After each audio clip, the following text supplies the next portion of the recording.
Hello guys and welcome to our new math session. Today we are going to just correct the homework of the probability and the area of shapes. So let's start. In the workbook 1 page 110, the first question is saying an ordinary 6-sided dice is thrown 60 times. The results are shown in the table. So here are the scores and here are the frequencies. So the first question A, what fraction of the 60 throws result in a 2? So how many 2's are there? It's 20. Yes, so the answer is going to be 20 over 60. So because it's part of a whole. So the whole part is the whole is going to be the total of the times this dice thrown. So it's 60. And the number of times that the dice landed on 2, it's going to be 20. So the answer is going to be 20 over 60. And when you simplify that, so it's going to be equals to 1 over 3. Then a 4, when to get a 4, so it's 9 over 60. So it's very easy and simple. And here in 5, so it's going to be 8 over 60, which is going to be 2 over 15 when you simplify. Then a 0. So is there any time that you throw the dice and get a 0? Of course not. So it's going to be 0 over 60, which equal to 0. It's impossible. And here in question B, it's even numbers. So how many times did I get even numbers? Here it's 20 plus 9 plus 6. So it's going to be equal to 37 over 60. And how many times did I get odd numbers? So I can add 1 plus 3 plus 5, which is the number of times I got 1, the number of times that I got 3, and the number of times that I got 5. So 7 plus 8 is 15. 15 plus 8 equals to 23 over 60. Then prime numbers. So how many times did I get prime number? I know that prime numbers are 2, 3, and 5. So how many times did I get 2, 3, 5 together? So 20 plus 8, which is 28. 28 plus 8 equals to 36 over 60. And if you simplify that, so it's going to be equal to 3 over 5. And here, the last one here, score of 5 or less. So 5 or less. So it's everything except 6. So how many times did I get 6? It's 8. So what's the rest of times that I get all the other numbers?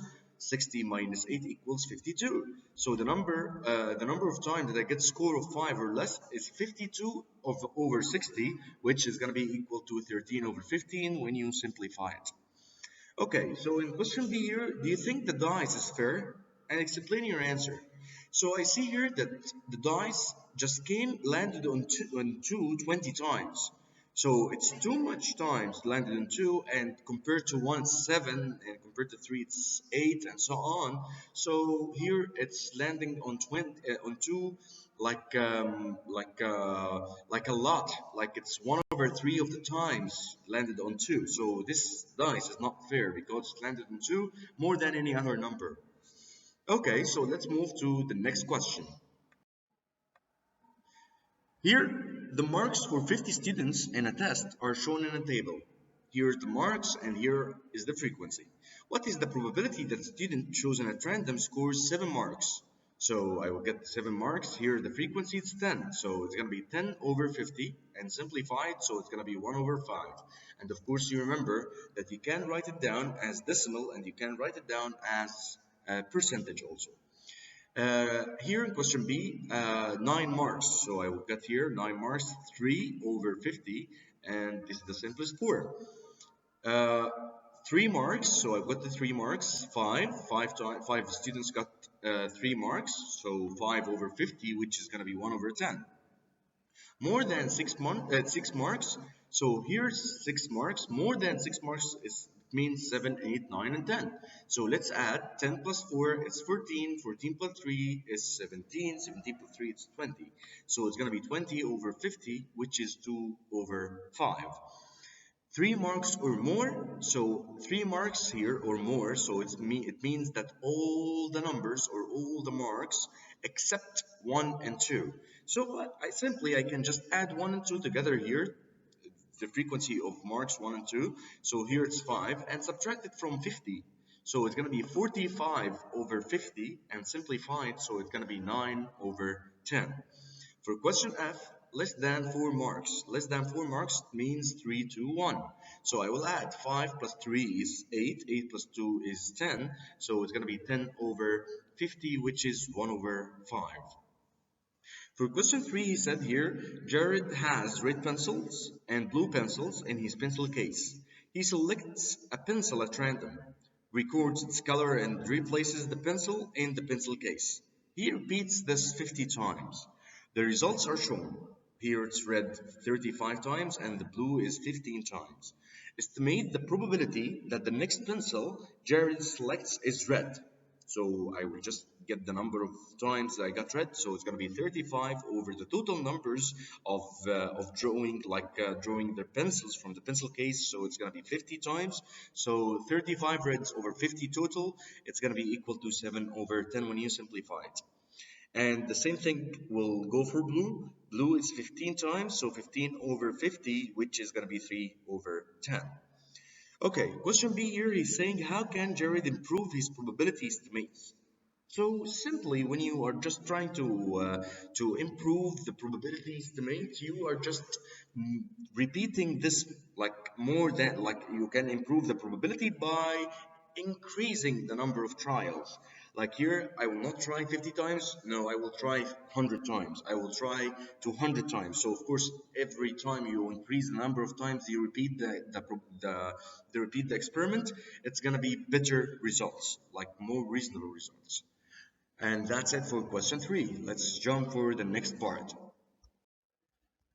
It's workbook 1, page 111. So here, question 1, he's saying a bag contains 5 black and 2 white balls. A ball is picked out of the bag at random. Find the probability that it's black. So I have how many black balls? It's 5 black balls. Over the total balls is 7. So it's going to be 5 over 7. And the probability of getting white ball is going to be 2 white balls over the total number of balls, which is 7. So 2 over 7. And here, question C is saying the probability that it's green. So in this bag, I have only black and white. How can I have green? So it's impossible. It's 0 over 7, which is 0. In question 2, he's saying one of these 5 cards chosen at random. Find the probability of choosing a card with a number that is a 3. So here's 3, only one card having 3. So it's 1 over the total number of cards, which is 5. So 1 over 5. Question B, a 5. So again, the same thing. It's only one card having the number 5, so it's 1 over 5. An odd number, I have odd numbers 3, 5, and 7. 2 and 8 are even numbers. So 3, 5, 7, 3 cards over the total, which is 5. So the answer is going to be 3 over 5. For question D, an even number, I have only 2 and 8 even numbers, so it's going to be equals 2 over 5. And E here, it's saying a prime number. So the prime numbers that I have here in these cards, 2, 3, 5, 7, these 4 numbers are prime numbers. So I have 4 over 5 total cards. And here a factor of 24. So 2 is a factor of 24. 3 is a factor of 24. 5 is not a factor of 24. 7 is not a factor of 24. And 8, it's a factor of 24. So it's going to be equal to 3 over 5. And here for question G, greater than 10. So there is no number here greater than 10. So it's impossible. So it's 0. 0 over 5, which is 0. And here for question H, less than 10. So of course I will get a number less than 10. Here, all the 5 cards are less than 10. So it's going to be how many cards less than 10 here? 5 over the total cards, which is 5. So 5 over 5, which is 1 whole, which is certain. And here, question I, a factor of 280. 2 is a factor of 280. 3 is a factor of 280. No, it's not a factor. Because if you use the divisibility rules, you will find out 2 plus 8 plus 0 is going to be 10. And 10 is not in table 3. So 3 is not a factor of 280. So 2 is a factor. 5 is a factor because it ends in 0. 7 is a factor because 28 divided by 7, it's gonna be 4. So it's divisible by 7. So it's a factor. 8 is a factor or not? Yes, it's a factor. So it's gonna be 4 over 5. Okay, so let's jump to the next page, to the next part. Question 3 here, he's saying, like he's getting you 13 cards, so making the word parallelogram. So one of these 13 cards is chosen in random. Find the probability of choosing a card with the letter that is a G. So count how many G's here. It's only one. So 1 over 13. An A. So let's count the cards that have an A. 1, 2, and 3. So 3 over 13. An R. So let's count the R's. Here it's one card with R. 1, 2. So it's 2 over 13. Not an E. Not an E means that you are counting the E's and then subtract it from 13.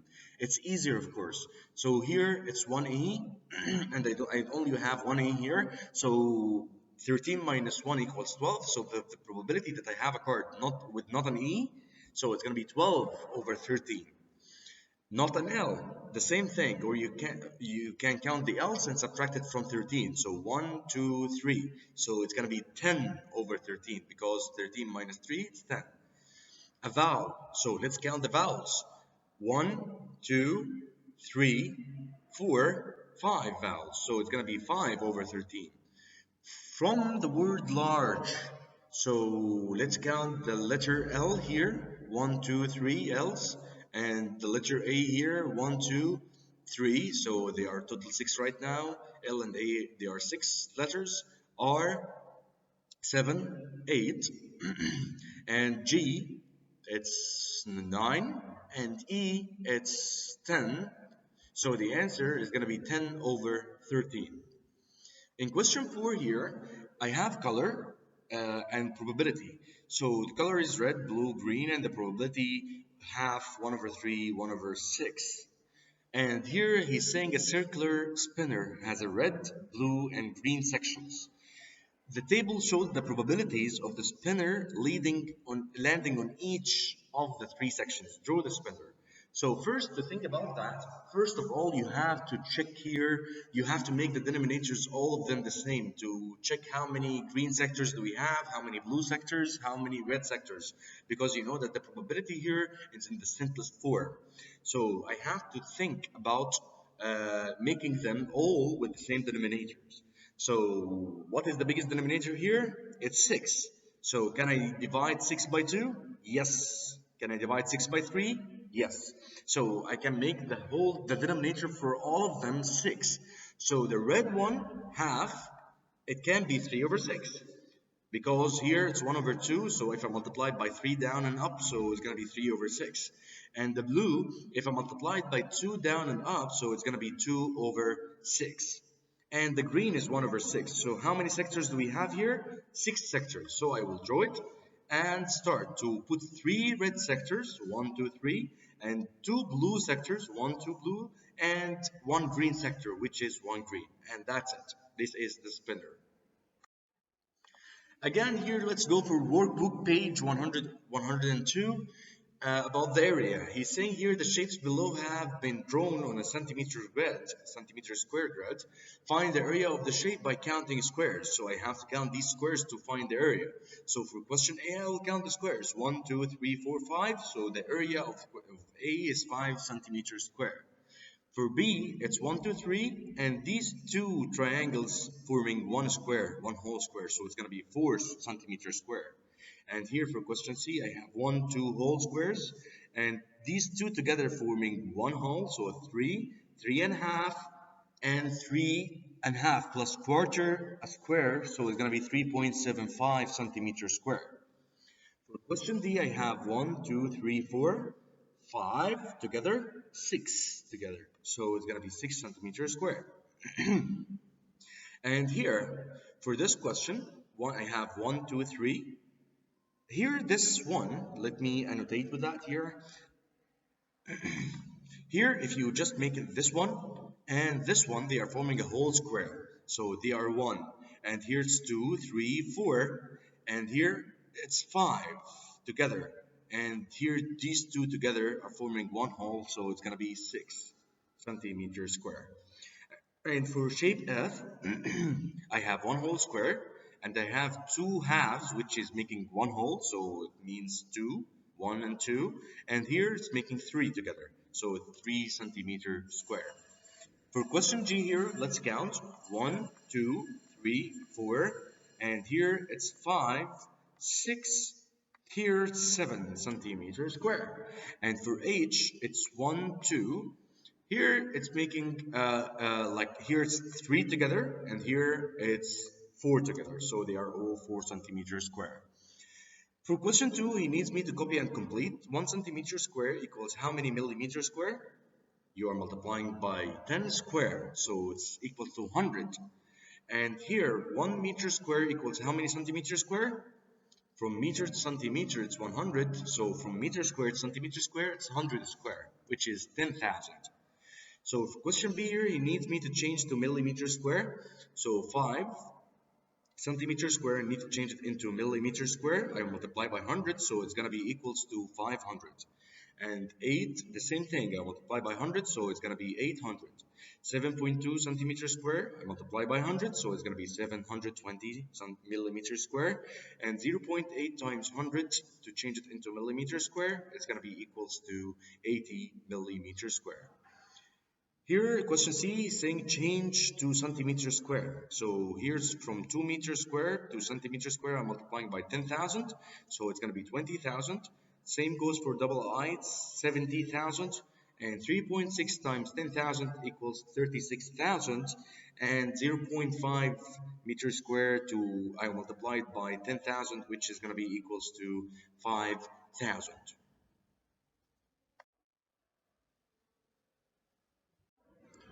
So here, guys, in workbook on page 103, let's continue. Find the area of each rectangle. So of course you know and you remember that the area of the rectangle equals length times width. So all what I'm gonna do here is just to multiply the length times width. So for the rectangle A, I'm just multiplying 5 times 4, which is 20 centimeters square. And for rectangle B, 6 times 8, which is 48 centimeters square. For rectangle C, 12 times 8, length times width. So 12 times 8 equals 96 centimeters square. For rectangle D, it's 7 times 13, which is 91 centimeters square. Here, for rectangle E, is 26 times 18, which is 468 centimeters square. And the last rectangle, rectangle F, it's 5 times 3.6, which is going to be 18 centimeter square. In these rectangles, in this question, question 2, find the value of x for each of these rectangles. He needs here to find x, so he needs to find the length and the width. So I consider they are both for me if they are missing. So if the length is missing, it's the same for me as the width is missing. All what I'm gonna do here is just to divide the area by the known sides. So here the area of the triangle is 132. I will divide it by 11, so I will have x. So here 132 by 11, it's gonna be 12. So x here in the first rectangle, it's equal to 12 centimeters. And for question B, here's 51 centimeters square. I will divide it by the known side, which is 6. So 51 divided by 6 is going to be equals to 8.5 centimeters. This is for x. The last rectangle, area is 17 centimeters square, and the length is 5 centimeters. So I will divide them by each other. So the x is going to be equals to 3.4 centimeters. Okay, question 3 is saying a rectangle has a length of 2 meters and width of 160 centimeters. He needs me to find the area of the rectangle in meters square. So he needs me to find the area of the rectangle in meters square. I will just, here this is meter and this is centimeter. The length here with me is in meters and the width is in centimeters. So it's easily to convert the centimeter into meter and to convert the meter into centimeter. So the length here equals 2 meters, which equal to 200 centimeters, and the width is 1.6 meters, which is 160 centimeters. So he needs right now to get the area in meters square. I will multiply 2 times 1.6, which is going to be equal to 3.2 meters square. And he needs me to get the area in centimeters square, so I will multiply 200 times 160, which is going to be equal to 32,000 centimeters square. Or easily, if you got the area in meters square, you can multiply by 100 square to convert from meter square to centimeter square. 100 square, it means it's 10,000. So if you multiply 3.2 times 10,000, it's going to be equals to 32,000. In question 4, he's saying that the rectangular wall is to be covered with square tiles. The square tiles are 20 centimeters by 20 centimeters, and the wall is 5 meters by 2.2 meters. How many square tiles are needed? It's very easy and very simple. I'll get the area of the wall, get the area of the square tiles, and divide them by each other to get the number of tiles needed. So the area of the wall is 5 times 2.2, which is 11 meters square, which equals to 110,000 centimeters square, because I'm multiplying by 100 by 10,000. To change from meter square to centimeter square again, you are just multiplying by 10,000. So 11 times 10,000, it's 110,000 centimeters square. And get the area of the square tile, it's 20 times 20, which is gonna be 400 centimeters square. And then divide them by each other. So the number of tiles is going to be equals to 110,000 divided by 400, which equals to 275 tiles.